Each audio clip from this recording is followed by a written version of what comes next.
Commander Jake Morrison floated in the control chamber of Mining Station Alpha, his gaze fixed on the colossal drilling rigs tearing into the surface of asteroid JX 993. To any observer, it was a standard deep-core mining operation extracting rare minerals for Galactic Council trade quotas. But beneath the surface, a secret beyond comprehension was taking form. Jake pressed his hand to the reinforced viewport and smiled grimly. 3 miles below, thousands of engineers, soldiers, and scientists worked tirelessly, not for metals, but to hollow out the asteroid itself. They weren't mining, they were building the impossible. "Commander," Lieutenant Amichin called, drifting up behind him with a troubled look. "We have a problem. The Galactic Council just sent another inspection ship. 6 hours out." Jake turned, face calm as stone. After 20 years running one of the galaxy's most classified projects, he had learned to handle surprises. Tell Dr. Carter to initiate the concealment protocols. Stealth fields to full, mining noise to zero. Position the decoy crews.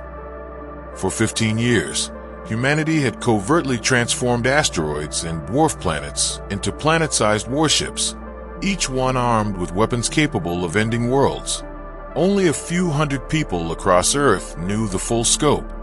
Deep within the asteroid, Dr. Lisa Carter adjusted her control array, fingers dancing across shimmering holograms. The quantum stealth field she perfected could make entire mountain ranges invisible to scanners. Gravity distortion drives allowed entire planetoids to move through space unseen. Her latest work could even fabricate sensor readings, convincing enough to fool the most sophisticated alien systems. "Lisa," Jake's voice came through. "I need the fields up now." "Already on it," she replied. In under 10 minutes, the asteroid would appear solid and empty to any scan. The aliens still relied on ancient fusion drives and metallic hulls, completely unaware humanity had unlocked the ability to bend gravity and manipulate space itself. The galaxy had made a grave mistake decades ago by classifying humans as primitive. Admiral Ben Rodriguez, commander of the Terran Defense Authority, monitored 12 secret construction sites from his command center on the dwarf planet Ceres. Each site was assembling a planet ship capable of obliterating entire fleets. It was a 50-year plan born from betrayal. The Galactic Council's first contact with Earth had been an insult, declaring humanity a developing species requiring supervision. They barred Earth from galactic travel, limited its technology, and taxed it into submission. What they didn't realize was how good humans were at uniting when survival was on the line. Jake watched as the Council inspection vessel docked with the fake mining station. 3 tall, arrogant Zilani officials came aboard, unimpressed as always. "Your mining efficiency is down," sneered Inspector Stoll. Jake offered the fake smile they expected. "Apologies, sir. Technical issues." The aliens spent hours scanning false equipment and interviewing hand-picked workers. Meanwhile, just a few hundred meters below, humanity's most devastating weapon took shape. Titan's hammer, the first of 12. After the inspectors departed, Jake surveyed the control room monitors. The asteroid's hollow interior revealed a war machine that defied galactic logic. Gravity wells, quantum shields, planet-killing weaponry. Everything humanity would need for what was coming. Dr. Carter's voice came through. "We'll be operational in 6 months, Jake. But the Council's watching us closer every day." Rumors hinted that some alien leaders wanted to forcibly relocate humanity to prison worlds and turn Earth into a colonial outpost. Jake knew the timeline was collapsing. "Then we'd better be ready," he murmured, eyes fixed on the expanding fleet of secret planet ships. The galaxy was about to learn how wrong it had been. Ambassador Helen Brooks stood aboard the Galactic Council flagship, watching Earth rotate below. Over 3,000 alien warships surrounded the planet, weapons trained on every major city. "The Council has made its final decision," declared High Chancellor Vexer, his violet skin practically gleaming with smugness. He handed her a data tablet. "Humanity has 48 hours to comply." Helen read the terms with stone-cold fury. 90% of humanity would be deported to labor colonies. Earth itself would be annexed. The military would be dissolved. Resistance meant total annihilation. "These terms are unacceptable," she said quietly. The aliens only smirked. "We're not negotiating," growled Fleet Admiral Stone of the Corvin Federation. Helen requested to return to Earth to relay the ultimatum. The Council, certain of humanity's helplessness, agreed. In her shuttle, Helen activated a secure channel. The package is delivered. In a fortified command bunker deep beneath Washington, President Katie Williams received the signal. Around her sat the leaders of a dozen nations. They all understood. "Admiral Rodriguez," she said over comms, "initiate Operation Revelation." On Ceres, Admiral Rodriguez grinned. "All stations," he announced, "prepare for final emergence." Engines dormant for decades fired up across 11 dwarf planets and asteroids. Gravity drives them to life, distorting space itself. Stealth systems fell away, replaced by battle shields. Humanity's Titan fleet was on the move. In orbit, the alien fleet detected growing gravitational anomalies. "Probably solar activity," Admiral Stone dismissed, ignoring his nervous sensor officer.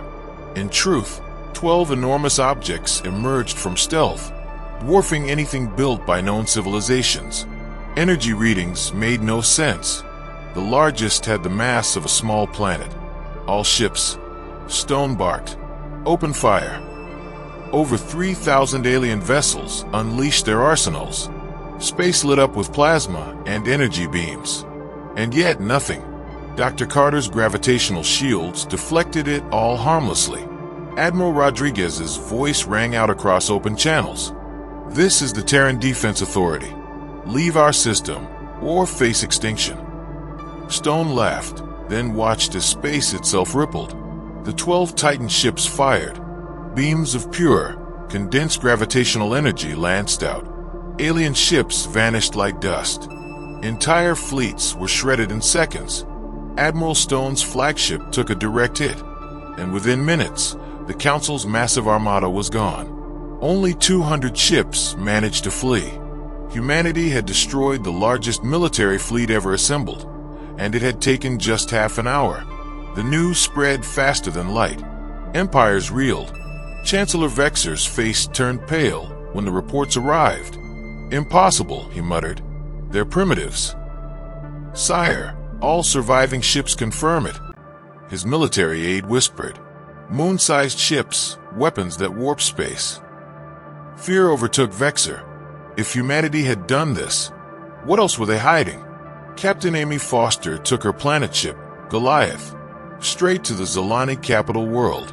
The defense fleet scrambled, but Amy broadcast a calm message. "We offer peace, but will defend ourselves without mercy." Elsewhere, Captain Steve Parker led a deep reconnaissance and uncovered a terrifying truth.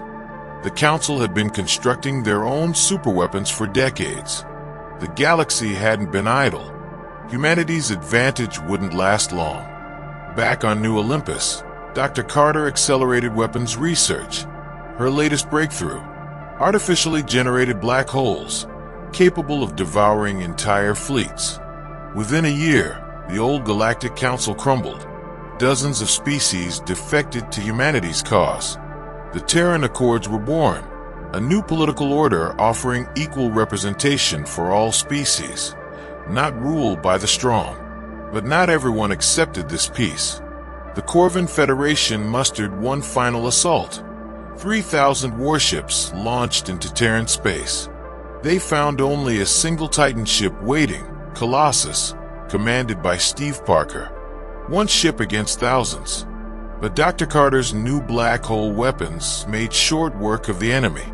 The battle lasted less than an hour. The Corvins ceased to exist as a military power. Commander Jake Morrison led first contact missions into uncharted sectors.